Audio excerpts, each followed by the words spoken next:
సుమన్ టీవీలో మీ personal and business promotions కోసం కింది నెంబర్కి కాంటాక్ట్ చేయండి. చంద్రబాబు నాయుడు గారికి మన ముఖ్యమంత్రి గారికి ఆ తెలివితేటలు దక్షతలు ఉన్నాయి కాబట్టి హోప్ ఉంది.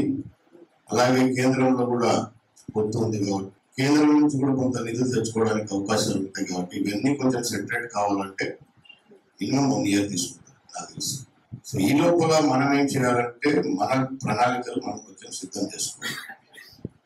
మన ఆత్మకూరు మున్సిపాలిటీకి ఏం కావాలి, ఎట్లా కావాలి, ఎంత నిధులు కావాలి, ఎక్కడ ఏం పనులు చేయాలి. సో వీటన్నిటిపైన మనం కొంచెం ప్రణాళికబద్ధంగా కొన్ని తయారు చేసుకుంటే ఆ ఫైల్స్ అన్ని మనం ఇప్పటి నుంచే కొంచెం స్టార్ట్ చేసుకొని మూవ్ చేస్తూ ఉంటే ప్రయారిటీ లిస్టులోకి మనం వస్తాం. ఎందుకంటే ప్రతి నియోజకవర్గంలో ఆయా ఉన్నది ఎక్కడ ఉన్న ఎమ్మెల్యేలు మంత్రులు అందరూ కూడా వాళ్ళ నియోజకవర్గాల డెవలప్మెంట్కి వాళ్ళు ప్రయత్నం చేస్తూ ఉంటారు కాబట్టి సో నేను అధికారులను కోరేది ఏంటంటే ఇప్పటి వరకు అసలు ఏంటి పొజిషన్, ఏంటి ఫైనాన్షియల్ పొజిషన్, ఏం జరిగింది, ఎట్లా జరిగింది, ఎంత జరిగింది, ఎక్కడెక్కడ ఏం జరిగింది అని మీరు ఒక రిపోర్ట్ తయారు చేయండి. నెక్స్ట్ మనకు కావాల్సినవి ఏంటి టౌన్. సో సభ్యులు అడిగినట్టు సో మాకు కొన్ని ఐడియాస్ ఉంటాయి. సో ఇవన్నీ కూడా కలిపి మనం కొన్ని రిపోర్ట్స్ తయారు చేసుకుంటే సో అవన్నీ మనం ఇప్పటి నుంచే మూవ్ చేయడం మొదలు పెడితే సో బై దట్ టైం మనకు కొంత ఫైనాన్షియల్ స్టెబిలిటీ వచ్చినప్పుడు మన ఫైల్స్ కొంచెం మూవ్ చేసుకుని ఆత్మకూరుకు మనం కొంచెం నిధులు తెచ్చుకోవడానికి అవకాశం ఉంటుంది. ప్రధానంగా డంపింగ్ సమస్య చాలా ఎక్కువ ఉంది. అది మీకు కూడా తెలుసు. అందరూ కూడా కంప్లైంట్ చేస్తూనే ఉన్నారు. చుట్టుపక్కల గ్రామాల సైడ్ వచ్చి ఎక్కడ కంప్లైంట్ చేస్తా ఉన్నారు, తప్పకుండా చేస్తారు.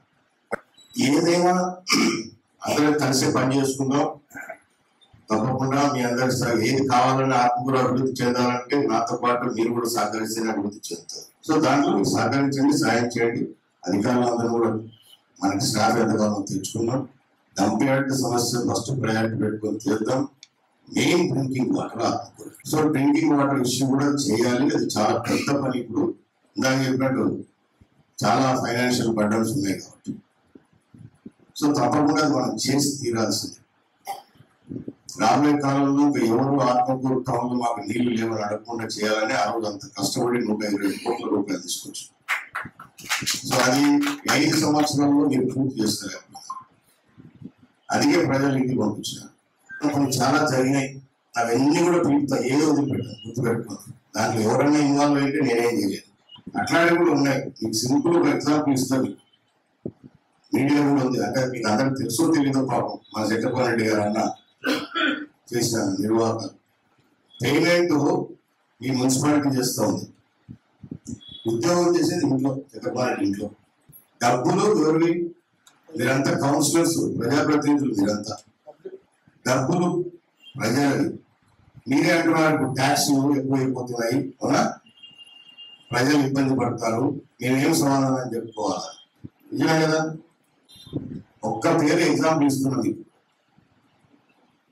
జీతం ఈ మున్సిపాలిటీని తీసుకుంటున్నాడు, పనిచేసేది చక్రపాణి ఇంట్లో. ఒక్క రోజు కూడా మున్సిపాలిటీలో ఆయనకు సంబంధించిన ఉద్యోగం చేయలేదు. షేక్ నవాబ్ మీడియా దొరికేది ఫస్ట్. ఇది ఒకటే కాదు, నేను ఒక ఎగ్జాంపుల్ గురించిన. నేను శాసనసభ్యులు ఉన్నా, తప్పుడు పనులు ఎప్పుడు చేయలేదు. శ్రీశైలం దేవస్థానంలో చక్రపాణి రెడ్డి కొడుకు కార్తీక్ రెడ్డినా బౌన్సర్స్ ఉంటారా? ఇంకా పడి